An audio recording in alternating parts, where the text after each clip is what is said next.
பணம், பட்டம், பதவி, புகழ் எல்லாம் யாசகம். அவர்கள் அப்பேற்பட்ட யாசகர்கள். அவர்களுக்கு இன்னமும் இருக்கிறார்கள் பூசகர்கள். அவர்களுக்கு இன்னமும் இருக்கிறார்கள் பூசகர்கள். உன் தியானம் அவர்களுக்கு நேர்ந்துவிட்டால் கொள்ளையடிப்பது நின்று விடுமே பாரதி. அவர்களுடைய தியானம் அவர்களுக்கு நேர்ந்துவிட்டால் கொள்ளையடிப்பது நின்று விடுமே பாரதி. உன் ஞானம் எல்லோருக்கும் நிகழ்ந்து விட்டால் உள்ளத்தில் வெள்ளை அடிப்பது ஆரம்பித்து விடுமே பாரதி. உள்ளத்தில் வெள்ளை அடிப்பது ஆரம்பித்து விடுமே பாரதி. இருட்டில் வைத்திருக்கிறோம், இருட்டில் வைத்திருக்கிறோம், ரத்தம் குடிக்கிறோம் என்பதற்கு உண்டான நிறம்தான் அவர்கள் குடியா? இருட்டில் வைத்திருக்கிறோம், ரத்தம் குடிக்கிறோம் என்பதற்கு உண்டான நிறம்தான் அவர்கள் குடியா? தேசிய கொடிதானே நம் தொப்புள் கொடி பாரதி. தேசிய கொடிதானே நம் தொப்புள் கொடி பாரதி. பாரதி, தமிழால் பதுங்கி பாய்ந்ததில் நீதான் முதல் புலி. தமிழால் பதுங்கி பாய்ந்ததில் நீதான் முதல் புலி. ஈழப்புலிகள் உன் வழி தோன்றுகளை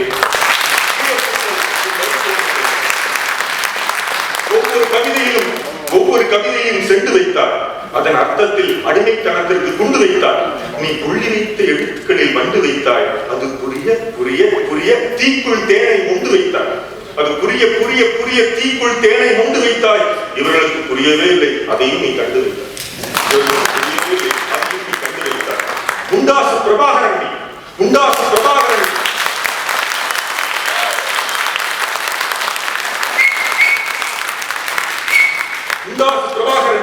மனதிற்குள்ளே எட்டி பார்க்க முழுமுதல் புத்தனும் புத்துமிச்சு இல்ல முழுமுதல் புத்தனும் இந்தியாவில் சுதந்திரத்தை சேர்த்தனர்.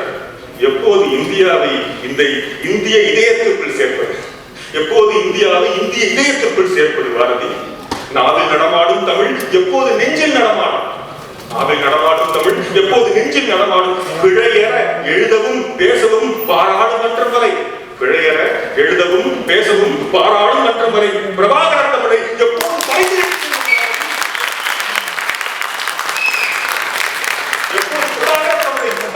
செல்வது பாரதி?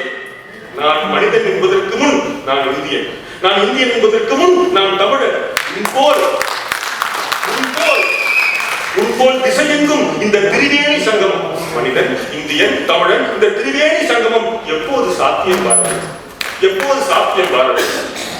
எனக்கு இன்னொரு ஜென்மம் இருந்தாலும் பாரதி, எனக்கு இன்னொரு ஜென்மம் இருந்தாலும் உன்னையே வாழ வேண்டும், உன்னையே வாழ வேண்டும். தியானத்தில் ஆழ வேண்டும், ஞானத்தின் ஆழம் வேண்டும், ஞானத்தின் ஆழம் வேண்டும். இன்னொரு பிறவி வாய்த்தாலும், எனக்கு இன்னொரு பிறவி வாய்த்தாலும் தமிழ் மண்ணில் தாழ வேண்டும், தமிழ் மண்ணில் தாழ வேண்டும். தாழ்ந்து இறந்து எரிந்து என் அஸ்தி பாரத கங்கையில் வீழ வேண்டும், பாரத கங்கையில் வீழ வேண்டும். இங்கு நாம் பேசிக் கொண்டிருக்கிற ராஜா அண்ணாமலை மன்றம். பாரதி, எனக்கு தலை இமயமலை, இதயம் திருவண்ணாமலை. வந்தே மாதம், வந்தே மாதம்.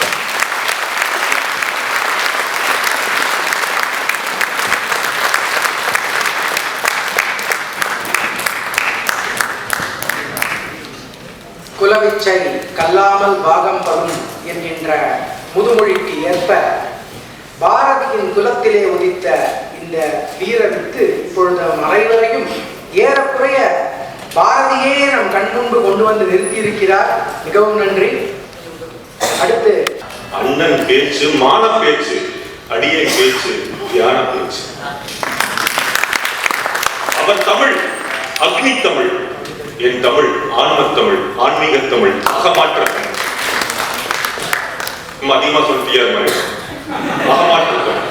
அப்போ ஏன் அப்படிங்கிறது, பொதுவா வந்து எல்லா நிகழ்ச்சிகளும் கலந்துருவாங்க. பல தலைவர்களுக்காக எல்லாரையும் நான் நேசிக்கிறேன். பாரதின்னு சொன்ன உடனே என்னையே அழைக்காங்க அப்படின்னா உங்களுக்கு எல்லாரோட மனசாட்சியும் எனக்கு படம் பிடிக்க தெரியும். ஏன்னா இப்போ உங்களுக்கு நீங்கள் வந்ததற்கு காரணமே அண்ணனுடைய பேச்சை கேட்பது.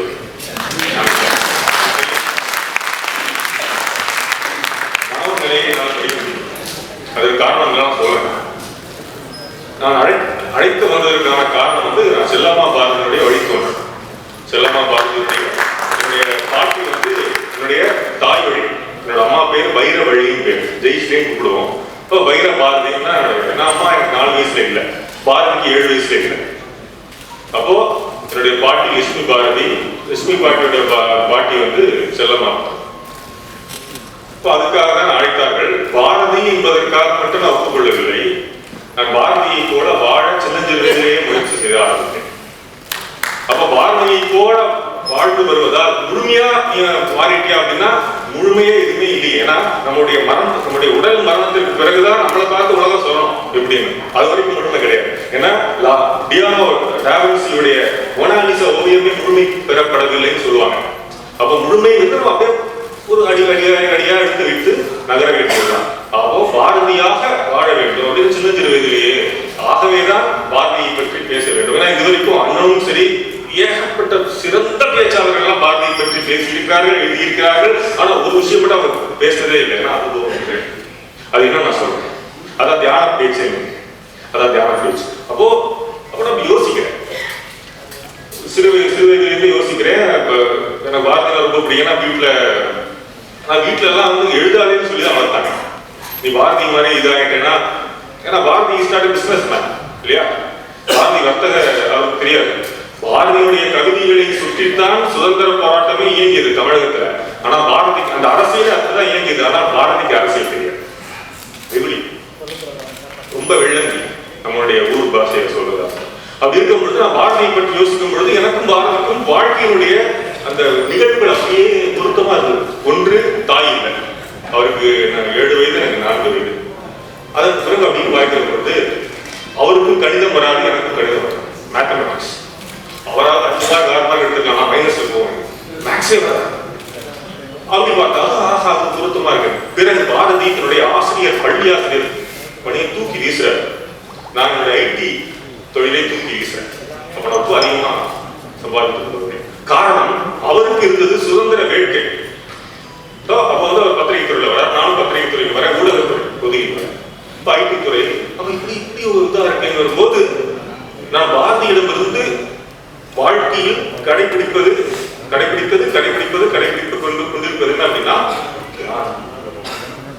அப்போ பாரதி உலகத்திலேயே மகா கவிஞர்களிலேயே தியானம் செய்த ஒரே கவிஞன் பாரதி தான். யார் கிடையாது. எனக்கு பிடித்த தமிழ் பாடலாசிரியர் என்னோட குரு கண்ணதாசன் கூட தியானம் பண்ணல, பாரதி தியானம். ஆக பாரதி மகாகவி மட்டுமல்ல, மகான். அதுதான் ரொம்ப முக்கியம். ஏன்னா அதற்கான காரணம் தியானம். இப்ப நம்ம பார்த்தோம் வினாடினா அரவிந்தரிடம் ரொம்ப அவருக்கு இணக்கம் இருந்தது, நண்பராக இருந்தார். அவரிடமிருந்து அந்த கிரியாவுக்கு அவருக்கு வந்தது தியானம். ஏன்னா வங்காளத்தில் நீங்க பாத்தீங்கன்னா நம்ம தமிழர்கள் கற்றுக்கொள்ள வேண்டியது மொழி. அவர்களுக்கு மொழினா உயிர். வங்காளம் அதை போல நாம் கற்றுக்கணும். தமிழர்கள் அவர்களை பார்த்து கற்றுக்கொள்ளும். அப்படிதான் பங்கிம் சந்திர சட்டர்ஜியாக இருக்கட்டும், மகாகவி தாகூராக இருக்கட்டும், அரவிந்தர் அப்படியே மொழி கலந்து போயிட்டார் மௌனத்துக்கு. அரவிந்தரோட ஆசிரியத்தில் அன்னையிடம் எனக்கு மிக தியான அனுபவம், நிறைய காட்சிகள் கிடைக்குது. அந்த காட்சியைத்தான் பாரதி கவிதைகளில் பதிவு செய்யறாங்க. ஆச்சரியப்படலாம், நம்முடைய தமிழ் தான் நமக்கு எல்லாமே. பாரதிக்கு எனக்கு தமிழ் தான் தாய். பிற மொழிகள், அதாவது தமிழ் ஈன்ற பிற மொழிகள் என்பது உறவினர்கள். அப்போ எனக்கு சில உறவினர்கள்லாம் தெரியவே தெரியாது. செல்லம்மா பாரதி உறவினர்களே 1-2 பேர் தான் தெரியும். இந்த ஹியூமன் ரைஸ் மைக்ரேட் ஆகிட்டே போயிட்டு இருக்கு. அப்படி இருக்கிற பொழுது ஒட்டுமொத்தமாக ஒரே உணர்வோடு நம்ம முதல்ல வரணும். அதற்காக இந்த வந்தே மாதரம், ஒரே தேசம் இந்த உணர்வுக்கு அப்போது அதிகமாக தேவைப்பட்டது, ரொம்ப அதிகமாக தேவைப்பட்டது.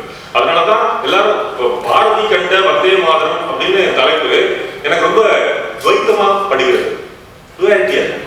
இல்லையே, பாரதி தானே வந்தே மாதரமே. வந்தே மாதமாக வாழ்ந்தவன் பாரதி. நோ டுவாலிட்டி, அது அத்வைதம். நாடி நரம்பு ரத்தம் சதையில் எல்லாம் வந்தே மாதரம். ஆக அதனால்தான் மொழிபெயர்த்தான் நம்ம நினைக்கிறோம். அவன் தன்னையே பெயர்த்தான், பெயர்த்து இருந்தான் பாரதி. அதுதான் எனக்கு மிகவும் ஆச்சரியமாக இருந்தது. அதுக்கு அப்புறம் தியான நிகழ்வு எனக்கு நான் தினசரி தியானம் பண்ணுவேன். 5 முறை 4 முறை இஸ்லாமியர்கள் 5 முறை தொழுவாங்க. ஒரு முறை ஒரு வீட்டுக்கு சென்றிருந்தேன். இஸ்லாமியருடைய நண்பர் வீடு. ஒரு இடத்துல நின்று எனக்கு பேர் அதிர்வலைகள் இருந்தது. இங்கதான் நீங்க தொழுவீங்களான்னு கேட்டேன். ஆமா, எப்படி தெரியும், எனக்கு என்னோட வைப்ரேஷன் வந்துட முடியும். ஆக அந்த அதிர்வலைகள், அதனால்தான் பாரதியுடைய கவிதைகள் எல்லாமே நீங்கள் தியானம் செய்கிற போதுதான் முழுமையாக புரிந்து கொள்ள முடியும். யாமறிந்த மொழிகளிலே தமிழ் மொழி போல் இந்தியாவில் எங்கும் காணும்னு பாரதி தமிழை, தமிழ் காதல் அப்படி நேசித்து நேசித்து அவன் சொன்னான். அதே சமயத்தில் மொழி வெறுப்பே அவனுக்கு இல்லை. சுந்தர தெலுங்கினில் பாட்டி செய்வோங்க மொழி வெறுப்பே. ஏன்னா அவனுக்குள் இயங்கியது தியானம். அதனாலதான் ஞானம் அவனுக்கு. நம்ம அவன் இவன் உரிமையில சொல்றதா, எல்லாரும் சொல்றதா. அதனால நானும் சேர்த்துக்கிறேன். அப்படி இருக்கிற பொழுது ரொம்ப ஆச்சரியப்பட்டிருக்கிறேன். இந்த உதாரணத்துக்கு யாதும் ஊரே யாவரும் கேளு, இதுதான் நம்முடைய தமிழ். அப்போ அந்த உணர்வு வர வேண்டும் என்பதற்கு முன்னதாக நமக்கு முதல்ல ஒரே பாரதம்ங்கிற உணர்வு நமக்குள் வர வேண்டும். அதுதான் இலக்கா அப்படின்னா இவர்களுக்கு அதுதான் இலக்கு. எனக்கு இதுதான் தொடக்கம்.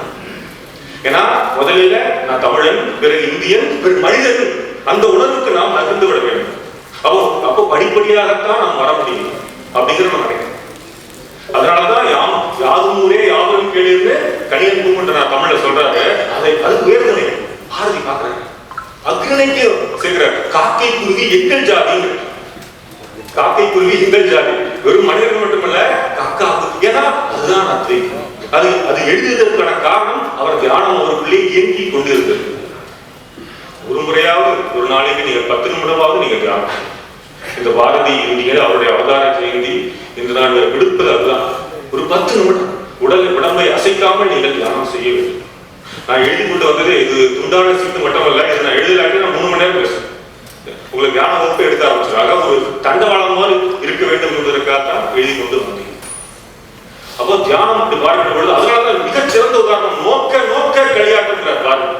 ஏன் தியான அனுபவம், தியான காட்சி, தத்தரிகளை திட்டம். அவரே இயக்குனர், அவரே இசையமைப்பாளர்.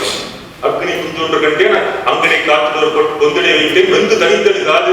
அது அந்த கவிதை அப்படி அண்ணனுடைய பேச்சு போது அந்த கவிதை வரைய தத்தரிகளை திட்டம் அப்படி இருந்திருக்கு. என்னோட நண்பர் கூட சொன்னார், அவருக்குள்ள பாரதி வந்து பேசுவார் அப்படின்னு. அதான் உண்மைதான். எல்லாருக்குள்ளிருந்தும் பாரதியார் இயக்கி கொண்டு வருகிறார். அவன் தான் அவசியமாக இந்த காலகட்டத்தில் இயங்கி கொண்டு வர வேண்டும் என்னுடைய பிரார்த்தனையே. வல்லமை தாராயோ இந்த மாநிலம் பயங்கர வாழ்வதற்கு இன்னமும் அந்த பிரார்த்தனை உண்மையாக நிறைவேறாமலே இருக்கிறது. மிக வருத்தம். சொன்னாங்க, நான் வீடியோ போட சொல்லல, பல பேருக்கு பார்க்க தெரியல, பல பேருக்கு தங்களையே நாங்க யாருமே தெரியல. பாரதி தமிழோட அக்னி தெரியவில்லை. தமிழ் தானே ஆதி மொழி. பாரதிக்கு தெரியுமே, அது பாரதிக்கு தெரியுமே. அதனால தானே தமிழ் தமிழ் தமிழ் என்று அவனுடைய எழுத்து எல்லாமே அப்படித்தானே இருந்தது. அக்னி, அதாவது அவருடைய கவிதைகள் எல்லாமே மந்திரங்களாக இருந்தது. அதுதான் மிகச்சிறந்த அப்படி நான் பார்க்கிறேன். அவருடைய நோக்க களியாட்டம் நிறைய மிகச்சிறந்த உதாரணம். அவர் தியானம் செய்தார் என்பதற்கான மிகச்சிறந்த உதாரணம் ஒரு கவிதை. தீக்குள்ளே விளைவித்தால் நங்கலாலா, உன்னை தீண்டும் இன்பம் தோன்றுதையே நங்கலாலா. அது முழுக்க தியான அனுபவம். உங்களால் அது தியானம் புரியாமல் புரிந்து கொள்ளவே முடியாது. அதனால அந்த தவக்கணல் தியான கணல் அதை எப்படி தீக்குள்ள வச்சனால அப்படியே நம்ம வேரோட்டமாவே வாழ்க்கையே உள்ளிருந்துதான் வாழ வேண்டும். வாழ்க்கை என்பது வெளியே இல்லை, உள்ளே தான். அதை பூர்ணமாக அனுபவித்தவர் மகாகவி பாரதியார். மாநில மௌனமா இருப்பார். நம்ம நினைக்கிற பாரதி நிறைய பேசுவார், குறைவாகத்தான் பேசுவார், குறைவாகத்தான் தும்பார். மாநில பேர் உட்கார்ந்து மகள்கள் தான் காவல், யாரும் விடக்கூடாது அப்படின்னு விரதமா இருப்பாரு, மௌன விரதம் இருப்பாரு, ஒரு மந்திரத்தையே ஜெபித்துக் கொண்டே இருப்பார். அவர்களுக்கு தெரியும் அவர் சாக்த வழிபாடு நிறைந்தவர், அவருக்கு சக்தி தான் இல்லாம. அதனாலதான் பாரத மாதாவை தேவியாக பார்த்தார். நமக்கு எல்லாமே தாய் தான். அதுதான் தமிழ் பண்பாடு. இப்படி வந்தே மாதம் எடுத்துக்கொண்டால் சுதேச கீதங்களே போதும். 53 பாடல் இல்ல. சிலவற்றை சிலது நான் குறிப்பிடணும்னு நினைக்கிறேன். எனக்கு தம்பி ராகவன், அவர் மூலமா தான் எனக்கு இந்த அமைப்பு தெரியும். அவர் சொன்னார், 70% நீங்க கவிதை தான் பேசணும். உடம்புல 70% ரத்தம் தான் ஓடுகிறது, தீபகற்பத்தில் 70% தண்ணீர் தான் ஓடுகிறது. ஆனா 108 டிகிரி காய்ச்சல் என்றால் நம்ம 108 மாத்திரை சாப்பிடணும். ஒரே இப்ப கவிதைங்கிறது வீரியம் மிகுந்தது. நிறைய நேரம் சொல்ல வேண்டியது, நிறைய நேரம் சொல்ல வேண்டியது. சின்ன சிறு கவிதை, ஒரு சின்ன சிறு மாத்திரையில் நம்ம அதை இந்த வீரியத்தை கொண்டு வர முடியும். சுதேச கீதங்களை எடுத்துக்கொண்டால் இன்னல் விட்டிடும் போது அதற்கு அஞ்சோம். பாரதியினுடைய கவிதையினுடைய ஒட்டுமொத்தமான சாராம்சம் துணிவுதான். அந்த காலத்துல அது அதிகமாக தேவைப்பட்டது. துணிவு. இந்த காலத்துல துணிவும் வேண்டியிருக்கிறது, கனிவும் வேண்டியிருக்கிறது, பணிவும் வேண்டியிருக்கிறது. அப்ப மூன்று நமக்கு தேவை. அந்த காலத்துல துணிவுதான் பயந்துருந்தாங்க. என்ன சொல்லிடுவாங்களோ, dogs and Indians are not allowed in பிரிட்டிஷ்காரன் போட்டிருக்காங்க. எவ்வளவு திமிருங்க, எவ்வளவு தைரியங்க. அப்போ பயந்து கொண்டிருந்தோம். 30 கோடி முகமுடையார் அப்படிங்கிற 30 கோடியும் எச்சிட்டு போயினாலே வெள்ளக்கார ஓடி இருப்பாங்க. பயம், நமக்கு பயம். பாரதிக்கு சுயநலமே இல்லையே, அதனாலதான் நம்ம மகான்னு சொல்றோம். சுத்தமா சுயநலம் இல்லை. தன்னுடைய குடும்பம் என்று நினைப்பே அவனுக்கு இல்லை. அவன் நினைக்கிறோம் ரொம்ப கோபம் கிடையாது. அவருடைய கோபக்கடல், அந்த அறச்சீற்றம் எல்லாமே கவிதைகள் தான் இருந்தது, வாழ்க்கையில். அதுக்கு ஒரு மிகச்சிறந்த உதாரணம் சுதேச கீதங்கள் சொல்வதற்கு முன்னதாக ஒரு சிறந்த உதாரணம். அவர் ஏன் மகான் அப்படின்னு நான் சொல்வதற்காக ஒரு சம்பவம் சொல்கிறேன். பாரதி புதுவைக்கு செல்கிறார் தோணியில. அந்த தோணியை அவர் ஏற்பாடு பண்ணி அனுப்பியது டாக்டர் நஞ்சூன்ராவ் சொல்லி ஒரு டாக்டர், ஒரு யோகி. பாரதியுடைய இல்லத்திலே அவருடைய புகைப்படம் இருக்கிறது, திருவல்லிக்கேணி. அவர் அனுப்புறாரு, ஒரு ராமு சொல்லி ஒரு அசிஸ்டன்ட் அனுப்புறாரு. அவர் அங்க போயிடுறாரு. பிரிட்டிஷ்காரங்களுக்கு உளவாளிகள் எல்லாம் இருக்கும், போருக்காக உளவாளிகள். அப்ப உளவாளிகள் இருக்கிற போது அவங்க அதுல ஒருத்தர் வர புதுச்சேரிக்கு பாரதி ஏற்கனவே பாரதிக்கு அறிமுகமானவர் தான். ஆனால் பணத்தாசையின் காரணமாக உளவாளியாக மாறியவர் சொல்றார், பாரதி உங்களை நீங்க சென்னைக்கு, அதாவது எப்படி இருந்ததுன்னா சென்னைக்கு வந்தாலே ஒரு கைது அப்படி இருந்துச்சு. அதனாலதான் அந்த பிரெஞ்சு கவர்மெண்ட் புதுவைக்கு அவர் சொல்கிறார். இப்ப அதெல்லாம் தளர்த்தி விட்டார்கள், நீங்க தாராளமாக சென்னைக்கு வரலாம்னு சொல்லி பொய் சொல்லுகிறார் அந்த நபர். பாரதி அங்கோடு பேசினா நம்பிடுவார். அவன் சொன்னார், வெள்ளந்தி நம்பிடுவார். அப்படியா, சரி சரின்னு சொல்லி அவரோடு சொல்கிறார். தூரத்திலிருந்து ஒரு வழக்கறிஞர் பார்க்கிறார், அவரும் பாரதியுடைய நண்பர். ஆஹா, அவன் உளவாளியாச்சு, பணத்தாசை பிடிச்சவனாச்சு, நல்லவன் இல்லையே. ஏன்னா பாரதி அவரை நம்பி போகிறாருன்னு வழக்கறிஞருக்கு தெரியாதா? அவன் நேரம் போறாங்க. போயிட்டு அவசரமான வேலை இருக்கு, அது நீங்க எல்லாம் வேலையே முடிக்க முடியாதுன்னு சொல்லி அவரை மடைமாற்றம் செய்கிறார். அந்த வழக்கறிஞர் செய்து ரொம்ப நேரம் காத்திருக்க வைக்கிறார். பாரதி புரியல, என்ன உட்கார வச்சுட்டு அவங்க பண்ணிட்டு இருக்கான் அப்படின்னு. சரியாக மாலை இருட்டுகிறது. இப்ப இனிமே சென்னைக்கு போய் எதுக்கு பாரதி, நாளைக்கு பார்த்துக்கலாம் அப்படி சொல்லி அவரை அவருடைய வீட்டுக்கு அழைத்து கொண்டு பாரதியோட வீட்டுக்கு அழைத்து கொண்டு அந்த நபர் போய்விடுகிறார். வேலை பாரதி, நீங்க போயிருந்தீங்கன்னா உங்களை அரெஸ்ட் பண்ணிருப்பாங்க, கைது செய்திருப்பார்கள். நீங்கள் உங்களுக்கு தெரியல அவன் உளவாளியா இருக்கான், எங்க நாங்க வக்கீலா இருக்கிறதா எனக்கு தெரியும்னா பாட்டி செல்லவன் பாரதி ஒரே அழுகை, பதட்டம், பயம். அப்படியா, ஐயோ அப்படி மாட்டிட்டானா சார் அப்படி சொல்லி எப்பவுமே அப்படிதான் ஒரு நிமிடம் கண்ணை மூடுவார். சரி பரவாயில்ல அப்படி சொல்லி சமாதானம் வாங்கிடுவார். அதான் பாரதியிடமிருந்து நாம் கற்றுக்கொள்ள வேண்டியது என்ன? இப்ப நான் பாரதி வாரிசு அப்படின்னு நீங்க சொல்றீங்க. ஆம், நான் பாரதியினுடைய ஆன்மீக வாரிசு. ஆனா பாரதி உலக பொக்கிஷம், உலக பொக்கிஷம். அவன் ஒரு குடும்பத்துக்கு கிடையாது. இது ரத்த பந்தம் அல்ல, இது சித்த பந்தம். அப்போ பாரதியை யாரெல்லாம் பாடுகிறார்களோ அவர்கள் எல்லாருமே பாரதிகள், அவர்கள் எல்லாமே பாரதியுடைய வாரிசுகள். இதான் என்னுடைய பார்வை. அவர்கள் குடும்பத்தோட கொடுக்க முடியாது. சுப்பிரமணியத்துக்கு நிறைய வாரிசு இருக்கலாம், சுப்பையாவுக்கு நிறைய வாரிசு. பாரதியை வாழ்ந்தவர்கள் தான் பாரதியுடைய வாரிசுகள். அப்போ நம்ம கடைபிடிக்கிறோமா? கடைபிடித்துதான் பேச வேண்டும் என்பதுதான் என்னுடைய பார்வை. வைரபாரதி சிறப்பாக பேசினா சொல்லாதீங்க, வைரபாரதி கடைபிடிப்பதை பேசினான்னு சொல்ல வேண்டும் இந்த காலம். அதுதான் எனக்கு வேண்டியது. நான் செய்கிறேன், அதனால் நான் பேசுகிறேன். நான் பாரதியை வாழ்கிறேன், அதனால் நான் பாரதியை பேசுகிறேன். நீங்க வேற ஒரு தலைவரை நீங்க பேசணும்னு சொன்னா நான் ஒரு மாசமா கேட்பேன், அவருடைய பண்பு நலங்களை நான் வாழ வேண்டும். அப்போதுதான் என்னால் பேசணும். அது தகுதியா பண்ணணும். பேசிவிட்டால் தகுதி வருமா? இல்லை. இப்பதான் கிளைமேக்ஸ். அந்த நபர் அவருக்கு அப்படியே ஆஹா, பாரதி நமக்கு எவ்வளவு அன்போடு நம்மோடு பேசுகிறார், பழகுகிறார். நாம் போய் ஒரு உளவாளியாக பணத்துக்கு போய் பாரதி வெள்ளையனிடம் ஒப்படைக்க துணிந்தோமே சொல்லி குற்ற உணர்ச்சியில் குறுகிறார். குறுகிய போது கண் கலங்கி பாரதியுடைய புதுவை வீட்டுக்கு வராரு. வருகிற போதே அந்த அம்மா செல்லம்மாவுக்கு தெரியும், ஏன்னா பேர்லாம் தெரியுமே அவங்களுக்கு சொல்லியிருப்பதுனால அவனை வீட்டுக்குள்ள விடாதீங்கன்னு சொல்றாங்க. அந்த கிச்சன் அடுப்படையில சொல்றாங்க. இப்ப சாமி அதனால பாரதியும் கால் விடாரு, என்னை மன்னித்து விடுங்கள் பாரதி அப்படி பண்ணிட்டேன்னு ஒரு நொடிதான் குழந்தை மன்னிச்சிடும். குழந்தையும் தெய்வமும் குணத்தால் ஒன்று, ஒரே நொடிதான் மன்னித்து விடுகிறது, அரவணைத்து விடுகிறது. கோட்டெல்லாம் கொடுக்குறாரு. அவர் நிறைய கொடுப்பாருங்க எல்லாரும். ஆமா, தண்ணியே கொடுத்தவர் வந்து வேற எதைதான் கொடுக்க மாட்டார். அப்போ கோட்டை கட்டி கொடுத்தன பாட்டி பயங்கர கோபம். அவங்களை வந்து ஏமாத்தி பொய் பேசி உங்களை அழைத்து கொண்டு வெள்ளையனிடம் வந்து சிறைவாசம் அனுபவிப்பதற்கான இத்தனை சூழ்ச்சி பண்ண ஒருவனை நீ எப்படி மன்னிக்கலாம் அப்படின்னு செல்லம்மா பாரதி கேட்கிறாங்க. அப்போதுதான் அவர் சொல்கிறார், பகைவனுக்கும் அருள்வாய் நன்னெஞ்சே. அதுதான் நம்ம கடைபிடிக்கிறது, பகைவனுக்கும் அருள்வாய் நன்னெஞ்சே. அதனால்தான் மகாகவி பாரதி ஒரு மகாகவி மட்டும் அல்ல, அந்த பண்பு நலன்கள் நமக்குள்ளும் இயங்குகிற போது நாமும் பாரதியாக மாறிக்கிறோம். நம்மால முடியும். அதனுடைய இயக்க சக்தி தான் தியானம். தியானத்துக்கு கடவுளே தேவையில்லை, கண்ண முடியா எதுவுமே தெரியாது. அப்போ அது மிக மிக முக்கியம். அப்போ அதுதான் அவர் சொல்றார், இன்னல் வந்து விட்டிடும் போது அதற்கு அஞ்சோம் துணிவுதான் அவருடைய ஒன்லைன் மெசேஜ். அவருடைய பாரதியினுடைய ஏழையராகி நீ மண்ணில் துஞ்சோம், இன்னும் அது கனவாகவே இருக்கிறது.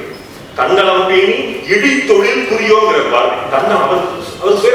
அவர் எப்படி எல்லாம் வாழ்ந்தாரோ அதையெல்லாம் வரி வடிவமாக்கினார். அவருடைய கல்வி தன்னலம் பேணி இடி தொழில் புரியோ, தாய் திருநாடனில் இனி கையை பிரியோ. அதுதான் வந்தே மாதரம், சுயசாரம். நமக்கு சுயமே என்னன்னு தெரியவில்லை. நண்பர்களே, நந்திகளே, சீமாட்டிகளே, நம்மளுடைய சுயம் நமக்கு நம்மால் உணர வேண்டும். அதான் நம்ம மிக மிக முக்கியம். கிருஷ்ணன் அவர்கள், ஏன்னா கிருஷ்ணரை அறிமுகப்படுத்தது பாரதி தான். பகவத்கீதைக்கு ஒரு உரை எழுதியிருக்கிறார். இந்த பாரதியை கிருஷ்ணர் தான் அறிமுகப்படுத்துறார். ரிவர்ஸ், பாரதி கிருஷ்ணரை அறிமுகப்படுத்தினார் பகவத்கீதை உரையின் மூலமாக. அந்த கிருஷ்ணர் பாரதியை அறிமுகப்படுத்தினார். அவர் சொன்னது வந்தே மாதரம் என்போம், எங்கள் மாநில தாயை வணங்குதும் என்போம். அதனுடைய டிரான்ஸ்லேஷனும் அவர் பாரதி சொல்றார். ஒன்றுபட்டால் ஒன்று வாழ்வே, எல்லாருக்கும் தெரியும். நம்மில் ஒற்றுமை நீங்கள் அனைவருக்கும், அந்த வார்த்தையை நான் சொல்ல மாட்டேன். இப்ப எப்படி இருக்கிறதோ தமிழகம், அதுதான் ஒற்றுமை நீங்கள் அனைவருக்கும், அதுதான் நன்றி தேர்தலிட வேண்டும். இதுதான் முக்கியம். இந்த ஞானம் வந்தால் நமக்கு இது வேண்டும்ங்கிறாங்க. ஞானம் அடிக்கடி அவர்களே ஞானம் வந்து காசியிலே வந்துவிட்டு பூநூலை கடைக்கு வீசியிருக்கிறார். ஆனா அவர் காயத்ரி மந்திரத்தை கட்டி வீசி எரியவில்லை. ஏன்னா அதுதான் ஐடென்டி கார்டு. அது வந்து அது அரசியலே, அது ஒரு தீட்சை. அவ்வளவுதான். காயத்ரி மந்திரத்திற்கான தீட்சை தான் பூ. சுவாமி யோகானந்தருடைய தீட்சைக்கு நீங்க செல்லும் பொழுது நான் கத்துக்கூடாத யோகாவே கிடையாது. செல்லும் பொழுது அங்க ஒரு காப்பு கொடுப்பாங்க, இங்க கட்டிக் கொள்வதற்கு. அவரே கட்டியிருப்பார். அதே போல ஒரு தீட்சை. அவர் அதை கழட்டி வீசுகிறார். ஆனா ஐடென்டி கார்டு பத்திரமா இருக்கு. அதான் காயத்ரி மந்திரம். காயத்ரி மந்திரம் அறிவை எழுச்சி அடைய செய்வது, ஞானத்தை நோக்கி எழச் செய்வது, அதுதான் காயத்ரி மந்திரம். ஆக அடுத்தது ஆரிய பூமியில். ஆரியமா உண்மையில செம்மைன்னு அர்த்தம். தமிழ் வடமொழி தெரிவு என்பதால் சொல்கிறேன், அது வேற எதுவும் அர்த்தம் கிடையாது. செம்மை, பக்குவமான அர்த்தம். இப்போ வடமொழி தெரிந்தவர்கள் நம்ம கேட்கலாம், தெரியாதவர்கள் அதுக்கு ஒரு வியாக்கியம் விளக்கம் சொல்வதெல்லாம் சரியில்லை. அப்போது இருந்தார்கள் பக்குவமா. அப்போ ஆரிய பூமியில் நாரியரும் சூரியனும், சூரியனே கொண்டு மனிதராக. ஏன்னா வீரிய வாசகம் வந்தே மாறும். வீரிய வாசகம் வீரியமாக இருப்பதால் சூரியனே அதை சொல்லிக் கொண்டிருக்கிறார். வலி குன்றா போதுவோம் வந்தே மாறும். அதுதான் அவர் அந்த காலகட்டத்துக்கு ஒரு கிரியா ஊக்கியாக பெற்றோராக இருந்தது. வெளிப்படையாக சொல்ல வேண்டுமா, தர்மமே வெல்லுமேனும் சான்றோர் சொல் பொய்யாமோ, இது வரைக்கும் அது அப்படியே கேள்விக்குறியாக இருக்கின்றேன். தர்மமே வெல்லுமேனும் சான்றோர் சொல் பொய்யாகும். கர்ம விளைவுகள் யாம் கண்டதெல்லாம் போதாதோங்கிறார். இன்னமும் நான் அதே சொல்கிறேன், கர்ம விளைவுகள் நாம் கண்டதெல்லாம் போதாதோ. கர்மா பத்தி அவருக்கு தெரியும். Karmic science. வெள்ளி பனி அலை மீது உலாவுவோம், அது ரெண்டு அர்த்தம் இருக்குங்க. நன்றாக நீங்கள் உற்று கவனிக்க வேண்டும். வெள்ளி பனி மலைனா ஒரு உலாக்குதல் வந்து ராணுவம், இன்னொரு உலாக்குதல் வந்து துறவிகள் உலாவுவது. இப்போ நீங்க விமாலயத்துல பாத்தீங்கன்னா துறவிகள்லாம் போவாங்க. ராணுவமும் இருக்கிறதாக வெள்ளி பனி மலை மீன் உலாகவும் அடி மேலே கடல் முழுவதும் கப்பல் முழுவதும். எவ்வளவு அக்கறை பாரதத்தின் மேல.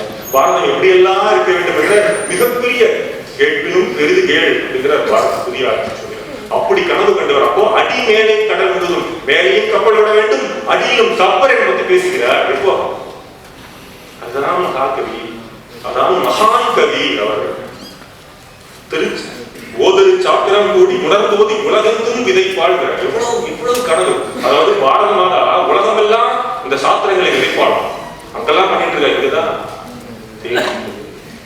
தேய்ந்து விடுகிறது. இந்த சுதேச கீதங்களுடைய முத்தாய்ப்பான ஒரு வரிகளை சொல்லி நான் என்னுடைய கவிதைக்குள்ளே வருகிறேன். நெஞ்சம் கூறுகிறார். இங்க கரும்பு தோட்ட தொழிலாளர் அவருடைய வாழ்க்கையை நினைத்து ஒரு இரவு அப்படியே அழுது கொண்டே எழுதுகிறார். ரொம்ப அழகா சாயணி சொல்லி நடிச்சிருப்பார். எனக்கு தெரிஞ்சு அவருக்கு கொடுத்த உருப்படியான கதாபாத்திரம்னா பாரதி தான். அதற்கு பிறகெல்லாம் சாரி. அப்போ நெஞ்சம் குன்றுகிறார் கருப்பு நீங்கிட செய்யும் கொடுமையிலே. அப்ப மட்டுமாங்க கண்ணார கண்டோமே அந்த பஞ்சை மகளிர் எல்லாம் துன்பப்பட்டு மடிந்து மடிந்து மடிந்தோமா. ஒரு மடிந்து போறார் மடிந்து மடிந்து மடிந்தோடு தஞ்சமும் இல்லாதே அவர் சாகும் வழக்கத்தை இந்த கணத்தினில் மிஞ்ச விடலாமோ. இப்போ வரைக்கும் அந்த விரோட்டமாவே அது கவிதை இருக்கு. நாமும் கண்ணார கண்டோமே, காணொலியில் கண்டோமே, கதறினோமே. எப்போதோ எங்கேயோ நடந்ததுக்கு அழுதாரே. அப்ப நாம் பாரதியை வாழவில்லை. அதுதான் சொல்ல வருகிறது. பாரதியை வாழ வேண்டும்.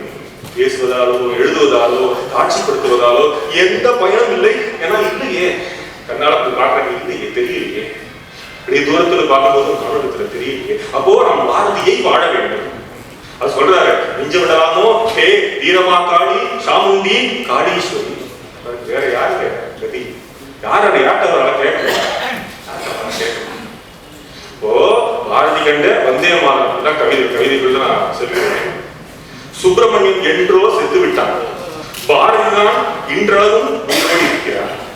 பாரதிதான் இன்றளவும் உயிரோடு இருக்கிறான். பாரதி, நீ உன்னையே எழுதி வைத்தாய். இவர்கள் நீ வந்தே மாதத்திற்கு மொழிபெயர்த்தாய் என்கிறார்கள். நீ உன்னையே எழுதி வைத்தாய். இவர்கள் நீ வந்தே மாதத்திற்கு மொழிபெயர்த்தாய் என்றார். பாரதி, உன் கவிதைகள் உன்னுடைய சுயசரிதம். வேற எதுவுமே உன்னுடைய சுயசரிதம். பிரம்மனின் தலையெழுத்தை விட உன் கலையெழுத்துதான் அழிக்கப்பட முடியாமல் அவனில் தனிக்கிறது. உன் கலையெழுத்துதான் அழிக்கப்பட முடியாமல் அவனில் தனிக்கிறது. பாரதி, உன்னை யாரும் கடைபிடிக்கவில்லை என்பதால் என் விழி பணிக்கிறது. உன்னை யாரும் கடைபிடிக்கவில்லை என்பதால் என் விழி பணிக்கிறது. பாரதி, உன் தாய் தமிழ், சாரம் பாரதம், உன் வாழ்க்கையே ராமாயணம். அந்த காலத்துல பாரதத்தில் உன் தாய் தமிழ், காரம் பாரதம், உன் வாழ்க்கையே ராமாயணம். நீ தொட முடியாத தூரத்தில் சென்றதால் பாரதம் உன் உயரத்திற்கு இன்னும் ஏறவில்லை என்பதால் நீ இன்னமும் பிரம்மச்சாரி. காரம் பாரதம் நீ தொட முடியாத தூரத்தில் சென்றதால் பாரதம் உயரத்திற்கு ஏறவில்லை என்பதால் பாரதி நீ இன்னமும் பிரம்மச்சாரி.